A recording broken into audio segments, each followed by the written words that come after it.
Hello, good morning, or whatever time it is where you are.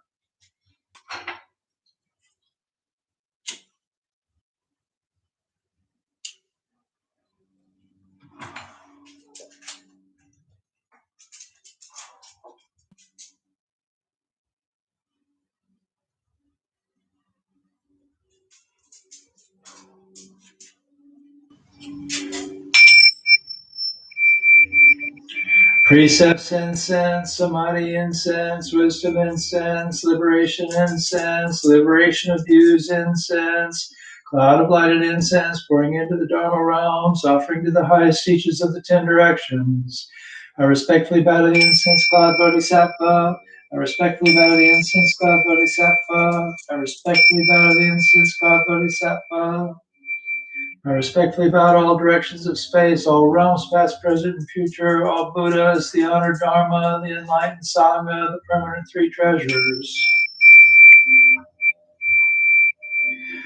I respectfully bow to our own teacher, Sakyamuni Buddha, the future born Maitreya Buddha, great wisdom, Manjushri Bodhisattva, great practice, Samantabhadra Bodhisattva, Dharma protector Bodhisattvas, Buddhas and Bodhisattvas assembled at the great holy mountain. I respectfully bow to the great love, great compassion, Amitabha Buddha of the Western Paradise, great compassion, Avalokiteshvara Bodhisattva, great power, Mahastama Prada Bodhisattva, great bow, Ksitigarbha Bodhisattva, all the Bodhisattvas in the great pure ocean.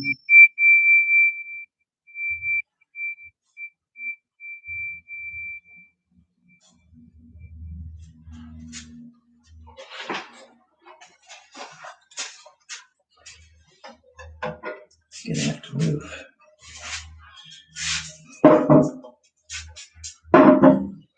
Thank you. Come here. I had to move the dog to move the chair. Okay. I need to apologize to her. Oh, yeah. So unless I have to be somewhere else on Sunday morning, I go ahead and do them live. It's actually slightly easier. No, it's about the same. Because when I do them in advance, I still do them as live streams, and I just post them later. Anyway, so I don't know whether you noticed, but I said in Facebook when I posted these that I was going to talk about how to levitate, and I am, but you're not going to levitate. I warn you that now. If you want to, if you tuned into this just to learn how to float, don't go away. But I am going to talk about spiritual powers, because there are powers that are a lot better than levitation.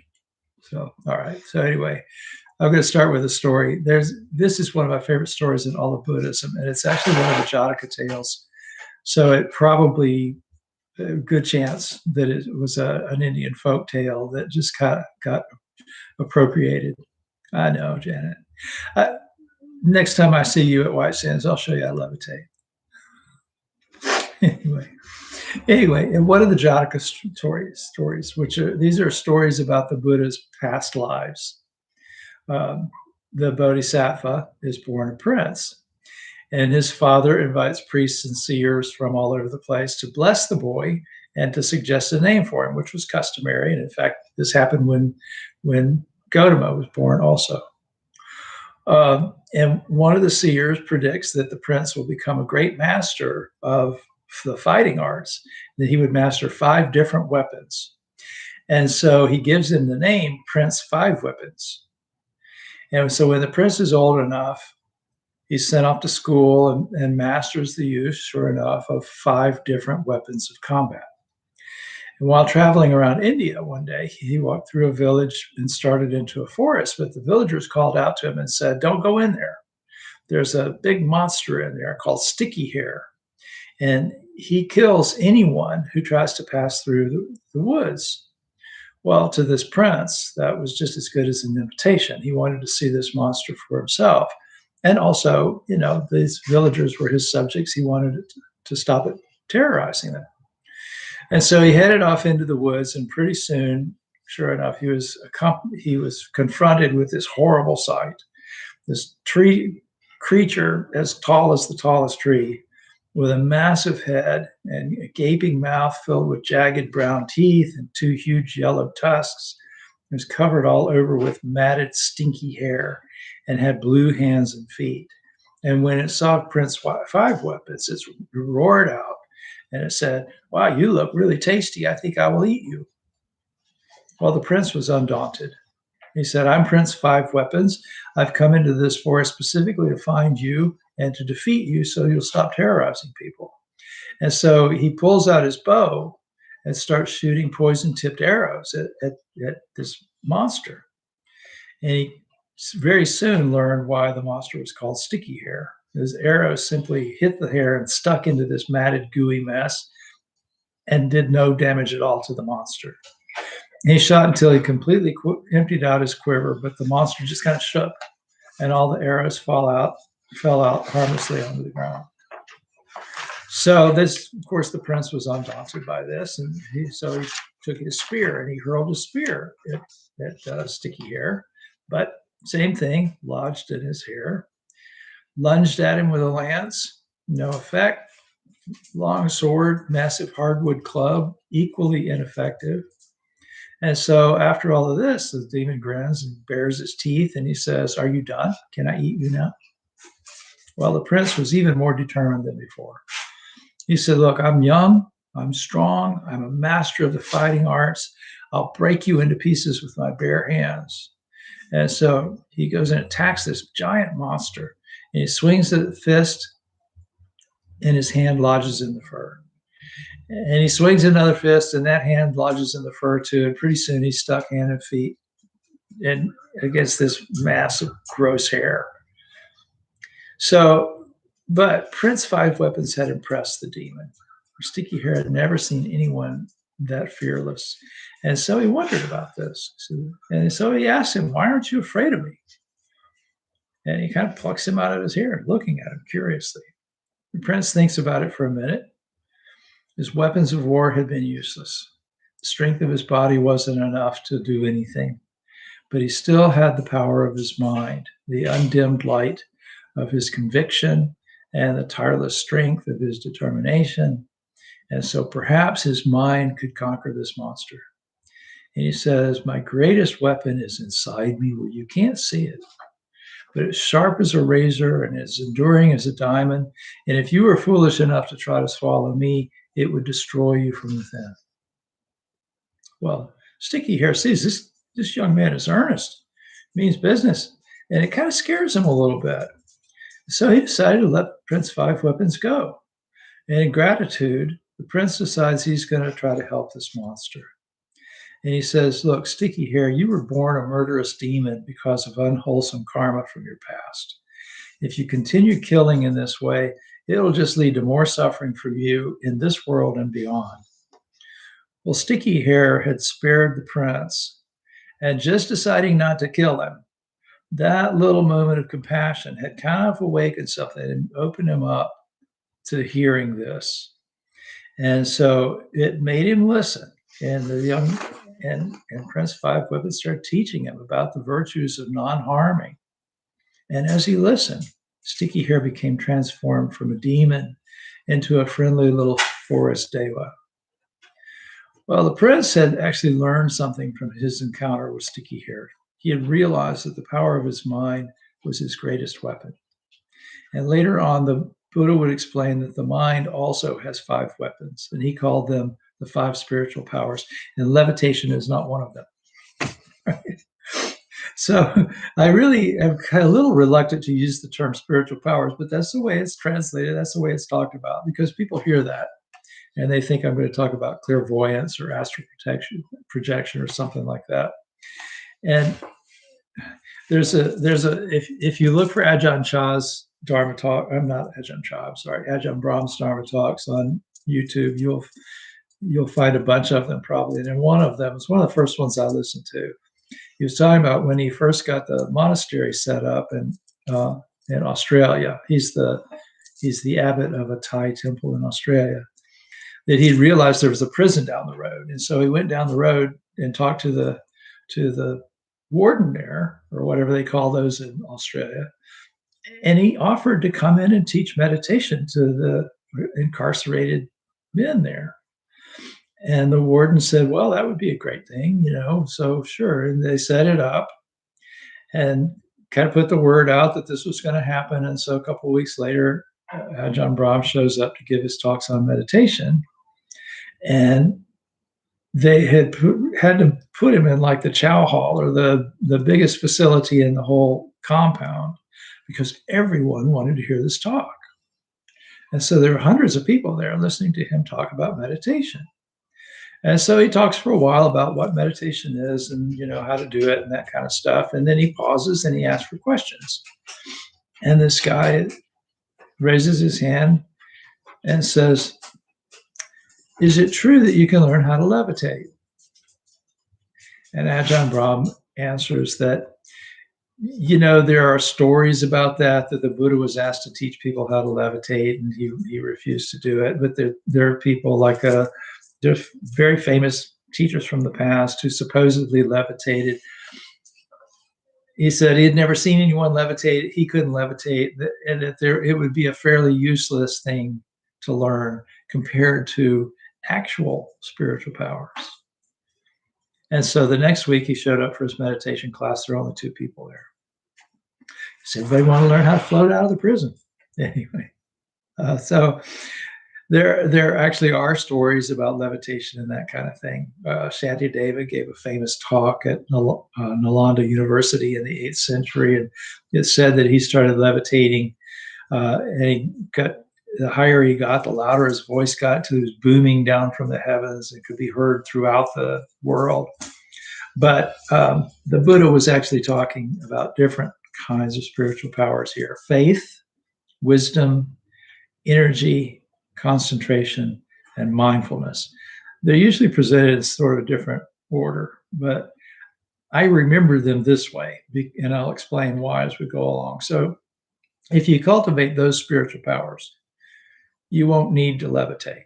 You'll have what you need to be liberated and to live a happier life in this world and the next. So in fact, I think if you wanted to talk about like what it means to be spiritual, a lot of people say, "Oh, I'm not religious, but I'm spiritual." Okay, well, what does that mean? I think those 5 faculties, if you dedicated some time and effort to developing those 5 faculties and basically living that way. So those are not things that you get and then you got them and you leave them, but they're ways you live. That would be living a spiritual life. So the Buddha talked about how these qualities related to one another. And this is why it's easier for me to remember it this way. Faith and wisdom work together. Energy and concentration work together. And mindfulness observes what's going on, sees what arises from the others, and keeps them in balance to make sure that we stay on our path. So faith and wisdom are the first 2 powers. They work together to motivate one another and keep one another in check. Faith means understanding and accepting the ripening of karma and believing that practice will lead to liberation from the cycles of suffering. It's not blind faith, not in Buddhism anyway. It's not just, Sensei Morris said this, so I believe it. That's not where faith comes from. Faith comes from practicing, realizing some results and going, "Oh, okay, this is the right path for me to be on." Faith is really the seed of spiritual practice. Without it, spiritual life won't get going at all. The Buddha, when he got ready to leave the palace, the reason was that he had seen someone who was an ascetic or mendicant of some kind, and this seemed to embody something that he wanted to attain. And he said, "I'm going to do that." So faith shouldn't be blind. It should be fully aware. True faith includes analyzing what you hear, putting it into practice, seeing that the practice bears fruit, But it's more than just confidence. It's something that comes from the heart. So you don't have to think about it too hard. Once you've got it, it's a motivator. It can move mountains, but we need wisdom to know which mountains to move, basically. So we should develop wisdom about the true nature of reality, about what makes life truly meaningful, and how to conduct ourselves in ways that harmonize with reality and lead to living an authentic life. So faith is the foremost of the five faculties. It's the one that gets you moving, but wisdom is kind of the biggest. The Buddha once described wisdom as like the footprint of an elephant. It encompasses all the other footprints of all the other animals in the jungle. And similarly, wisdom is big enough to encompass all the other powers.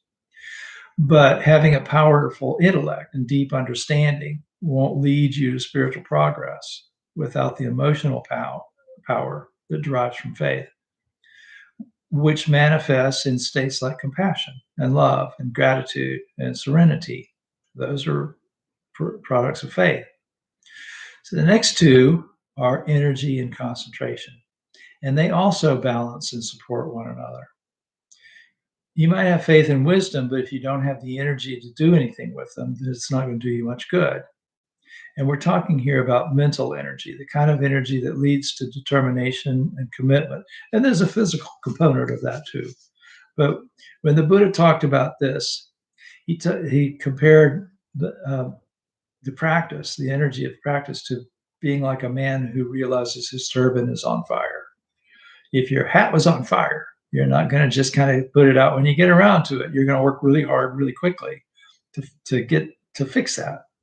He said we should approach our spiritual lives the same way, not waiting around till we feel like practicing before we get started, but aware that it's always important to work diligently because suffering of one form or another is going to arise and we want to be ready for it. Concentration balances and focuses that energy. So you want to develop certain qualities associated with spiritual growth. You set your mind on that task and you direct your activities, mental, spiritual, activities of mind, body, and speech toward that. And without concentration, focusing your energy, a lot of it's going to go to waste. And I'll give you a personal example. So years and years ago, I had learned that there were a lot of different ways to meditate. And so I was fully committed to meditation and was meditating regularly, but I decided to explore other things. Hi, Catherine.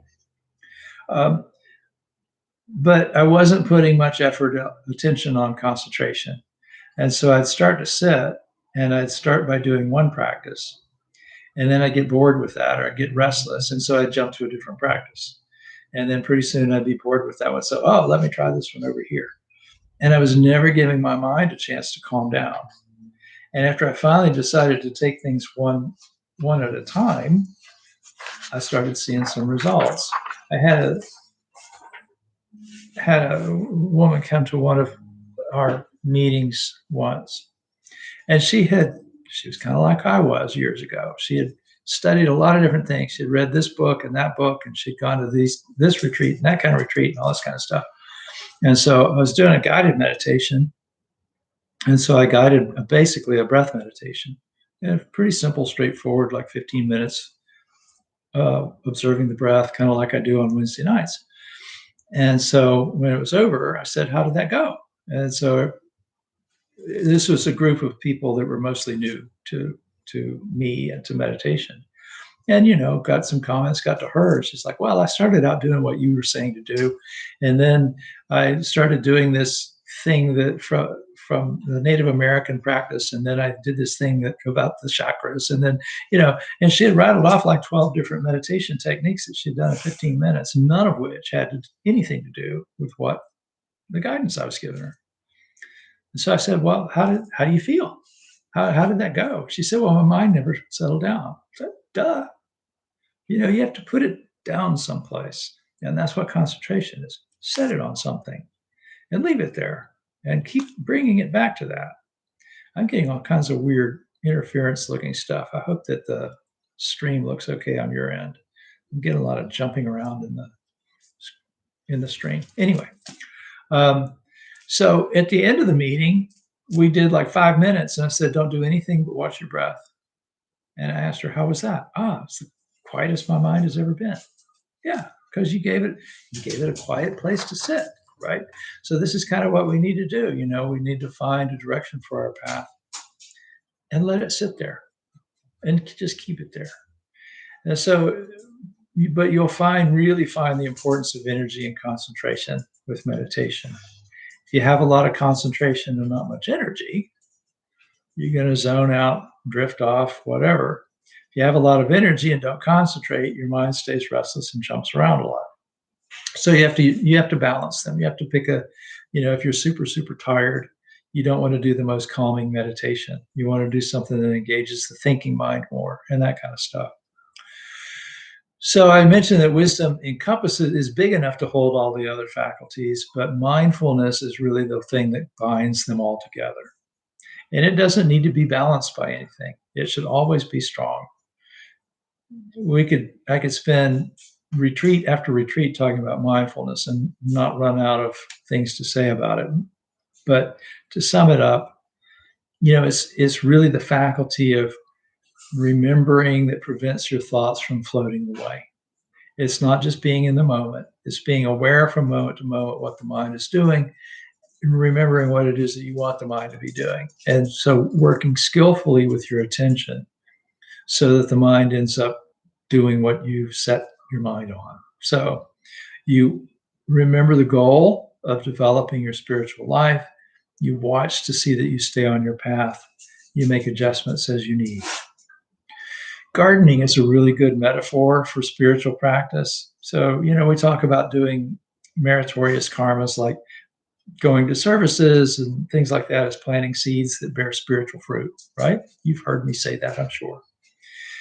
And we talk about ridding ourselves of the spiritual hindrances in terms of pulling them up by the roots like weeds. I'm pretty sure if I prepare a garden bed with compost and then plant tomatoes and squash and okra, that tomatoes and squash and okra are going to sprout. And if I care for the plants and nurture them and keep uprooting any weeds that come up and threaten to choke them out, then in time, I'm going to reap the fruits of that. But, sometimes you're out working in the yard and some sound or some aroma or something comes in on the breeze. Catch a scent of orange blossoms. It's almost time for the orange blossoms this year. You'll smell those. It's very pleasant.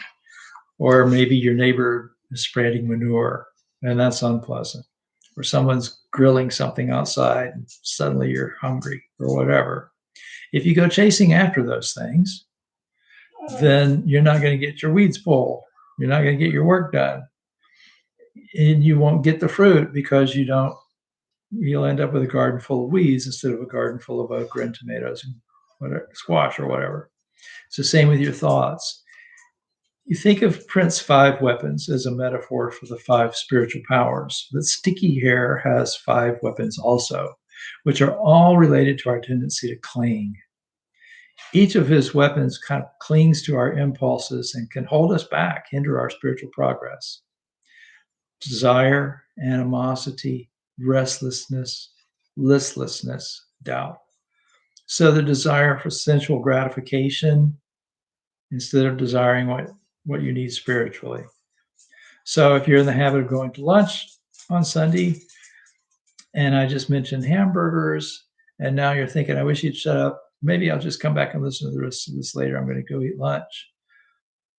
You're not here anymore, right?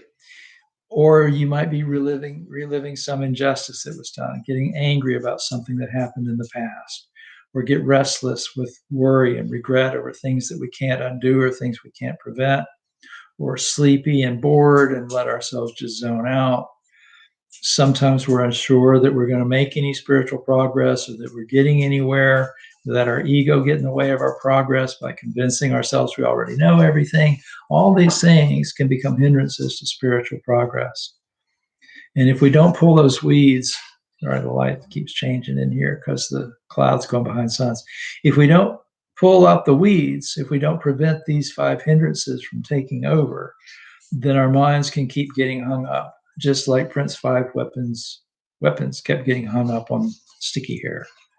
But with mindfulness, we realize that these thoughts are just that. They're just thoughts. They're just impulses. They're just feelings. They're just things that arise. They don't have any more substance that's sent on the breeze. And once we realize that, we can keep coming back to our purpose until our 5 powers fully mature and we realize our true spiritual self.